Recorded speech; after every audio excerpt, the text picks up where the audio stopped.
Hello students, स्वागत है हमारे चैनल बीएससी एजुकेशन लेक्चर्स में। तो यहाँ पे हम पढ़ रहे हैं BSc second year physics second paper. ठीक है, इंपॉर्टेंट क्वेश्चन है, आप लोग 20 में भी देख सकते हो। ठीक है, एम्पियर का परिपथीय नियम, ये देख सकते हो आप लोग। ठीक है, तो वीडियो के एंड तक बने रहेगा। एंड वीडियो शुरू करने से पहले हमारे चैनल को सब्सक्राइब करें। वीडियो पसंद आए तो please like, share and comment जरूर करेगा। ठीक है, इंपॉर्टेंट क्वेश्चन है, एम्पियर का परिपथीय नियम लिखिए एवं सिद्ध कीजिए। अथवा से दूसरे प्रकार से इस प्रकार से भी क्वेश्चन पूछा जा सकता है, जैसे सिद्ध करो कि इंटीग्रेशन BDL म्यू 0 I जहाँ प्रतीकों के सामान्य अर्थ हैं। ठीक है, तो अभी हमने एक और क्वेश्चन आप लोग के लिए सॉल्व करवाया था। तो आप लोग के थर्ड ईयर के पेपर हो चुके हैं। सेकंड ईयर के आप लोग मैथ के वीडियो देखना चाहते हैं तो आप लोग प्लेलिस्ट में जाकर मैथ के video, second paper, first paper, third paper, हमने सभी पेपर आप लोग के लिए सॉल्व करवा दिए हैं सेकंड ईयर के, आप लोग देख सकते हो। ठीक है, और फिजिक्स सेकंड पेपर की ये वीडियोज़ हैं जो हमने आप लोग के इसके लिए भी प्लेलिस्ट क्रिएट कर दी है। इंपॉर्टेंट क्वेश्चन है, बिल्कुल आप लोग के लिए समझना है केवल और कुछ नहीं करना। ठीक है, तो सबसे पहले अपन एम्पियर का नियम जानेंगे कि एम्पियर का नियम कहता क्या है। तो एम्पियर का नियम में अपन को ये फॉर्मूला याद रखना है, इसी के आधार पर अपन एम्पियर नियम बता सकते हैं।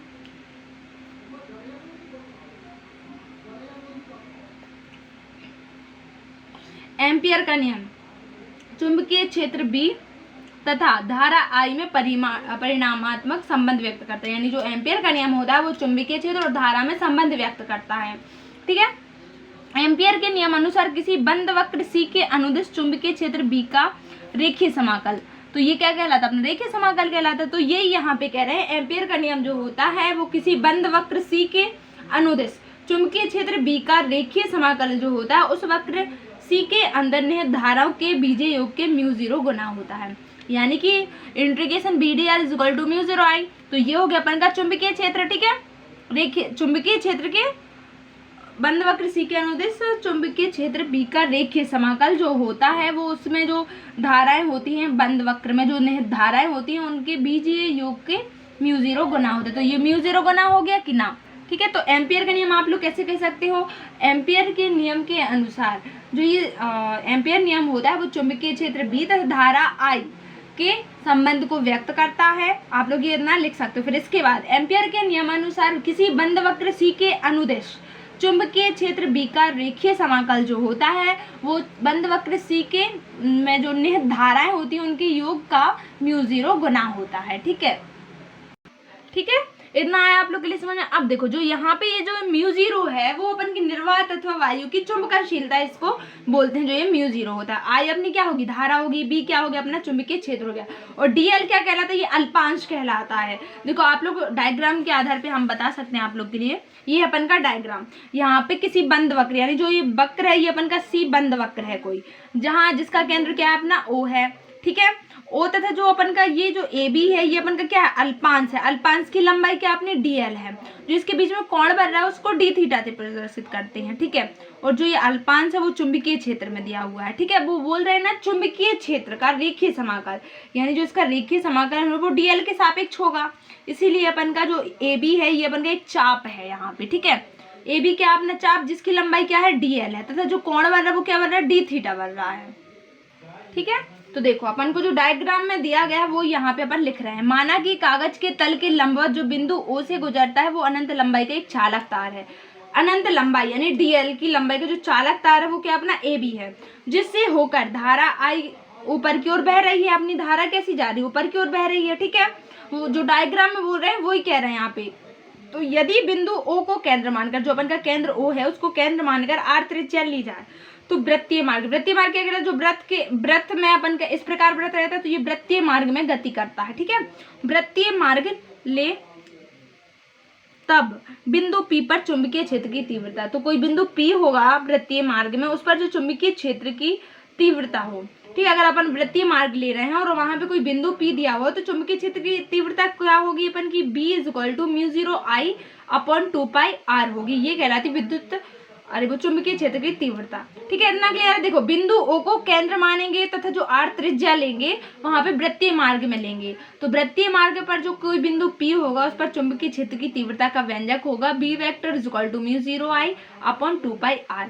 अब देखो यहाँ पे अपन जो लेंगे रेखीय समाकल लेंगे। पहले अपन का जो चुंबकीय क्षेत्र है उसका रेखीय समाकल लेते हैं। अतः वृत्तीय मार्ग में, यहाँ पे ठीक है, अतः वृत्तीय मार्ग में के अनुदिश, यहाँ पे लिख सकते हैं कि अनुदिश चुंबकीय क्षेत्र बी वेक्टर का रेखीय समाकल, रेखीय समाकल। ठीक है, बिल्कुल इजी है। देखो एम्पियर का नियम केवल, उसमें एम्पियर बोल रहे हैं तो धारा तो होगी ही होगी, और उसमें विद्युत मतलब जो चुंबकीय क्षेत्र बी होगा उसमें संबंध व्यक्त करता है। ठीक है, रेखीय समाकलन क्या होगा, इंटीग्रेशन होगा अपन का बी डी एल हो जाएगा। ठीक है, बी वेक्टर और डी एल वेक्टर यहाँ पे अपन जो लिखेंगे तो देखो इंटीग्रेशन बी डी एल होगा, बंध वक्र है तो अपन ने ये लगा दिया। ठीक है, बी डी एल। अब देखो बी चुंबकीय क्षेत्र की तीव्रता क्या है, इसका जो मतलब वैल्यू क्या है अपन की, इंटीग्रेशन आप लोग लगा सकते हो μ0 I अपॉन 2πr। अब जो ये dl है तो इसकी ये लंबाई बताना है। dl के स्थान पर क्या लिख सकते हैं, आर डी थीटा, क्योंकि देखो अपना अल्पांश ऐसा था ना, ये केंद्र O था, यहाँ पे O था, यहाँ पे d थीटा, ये ए बी थी, इसकी लंबाई अपन की dl थी। जब अपन dl की वैल्यू निकालेंगे तो त्रिज्या का गुणा हो जाएगा। चाप बराबर क्या होता है, कोण। यहाँ पे अपन लिख सकते हैं चूंकि ए बी की लंबाई क्या अपनी dl है, और dl इज इक्वल टू क्या लिख सकते हैं अपन, आर डी थीटा, त्रिज्या गुणित कोण। ठीक है, यहाँ पे ठीक है, तो यहाँ पे अपन dl इज इक्वल टू क्या लिख सकते हैं, आर डी थीटा, तो μ0 I अपॉन 2πr। ठीक है, यहाँ पे अपन आर डी थीटा रख देते हैं तो आर से आर अपना कैंसिल हो जाएगा, क्या बचेगा μ0 I अपॉन 2π। तो इसको अपन आगे ले लेते हैं, अंदर क्या बचेगा, ओनली डी थीटा। तो ये बंद वक्र है ना अपन का, ये बंद वक्र चल रहा है क्योंकि अपन ने एक बंद वक्र लिया है, यहाँ पे बंद वक्र कर देते हैं। ठीक है, डी थीटा, तो इसकी जो वैल्यू होती है वो होती है 2π। इस यहाँ पे अपन लिख सकते हैं चूंकि D theta is equal to 2π, इसकी वैल्यू, क्योंकि जो अपन का कोण है तो यहाँ पे μ0 I अपॉन 2π, इसकी वैल्यू क्या होगी अपन की 2π, 2π से 2π कैंसिल, क्या बचा अपन का बी डी एल, बंद वक्र है, यहाँ पे अपन का μ0 I जो अपन को प्रूव करना था, प्रूव्ड दैट। ठीक है, इस प्रकार से अपन को एम्पियर का नियम बताना है। तो integration B D L is equal to μ0 I हो जाएगा। तो अपन ने क्या क्या किया, देखो यहाँ पे सबसे पहले तो अपन को एम्पियर का नियम बताना, फिर उसको सिद्ध करना है। तो एक अपन बंद वक्र सी ले लेते हैं, बंद वक्र सी जिसका केंद्र O ले लेते हैं, तो जो त्रिज्या होगी वो R ले लेते हैं। यहाँ पे अपन एक ए बी चाप लेंगे जिसकी लंबाई dl ले लेंगे। ठीक है, dl ले लेंगे, वहाँ पे इसका कोण d थीटा ले लेंगे।